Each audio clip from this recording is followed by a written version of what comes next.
Good evening and welcome, ladies and gentlemen. And I wish you health above all, and I wish you togetherness, and I wish unity to all of us.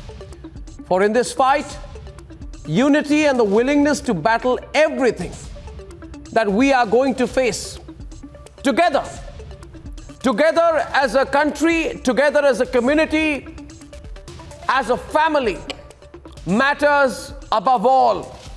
And therefore, I request you not to leave negativity unopposed. For those whose only contribution at this challenging time is negativity must be put in their place, and put in their place effectively so they don't infect others. And those who, like creeping opportunists,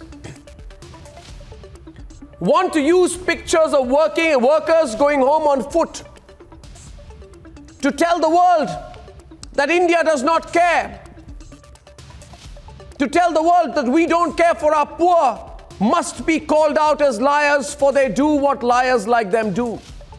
Liars who spread a negative narrative to get their $500 paychecks from a corona-hit United States of America and not shout out loud with pride that our nation has announced more for the poor of this country in the economic package than any other country has.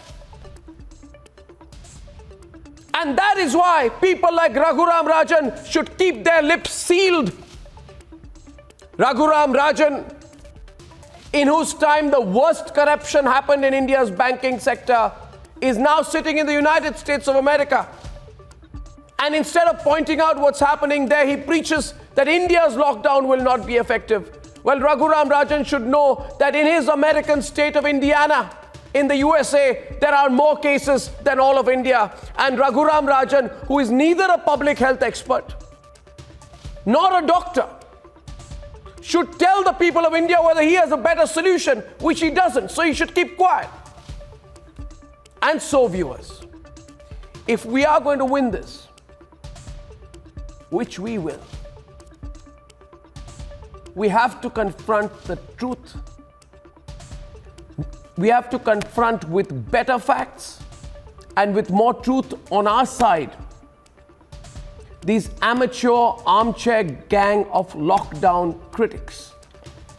Because I repeat, and you know that this is true, and the only messaging we need to do tonight is to look at each other and say that the lockdown and only the lockdown, and that too 100% lockdown, is going to be effective. The big stories tonight are 6. 4 of these are the big takeaways, the big news headlines, and 2 of them are my sincere appeals. The first big takeaway is that while the numbers going up, there is no big, sharp spike in India yet. That's number 1. Let's have it there on the screen. No sharp spike in India yet. We are watching the numbers very, very closely. That's number 1 in those graphics. Number 2 is that in America, with 85,000 cases and spiraling, the numbers are going up very, very fast. The third big headline is that in the United Kingdom, there's a big debate today, and this debate is relevant for all of us, after their Prime Minister Boris Johnson and their Health Secretary have tested corona positive. So UK has got a lot to think about.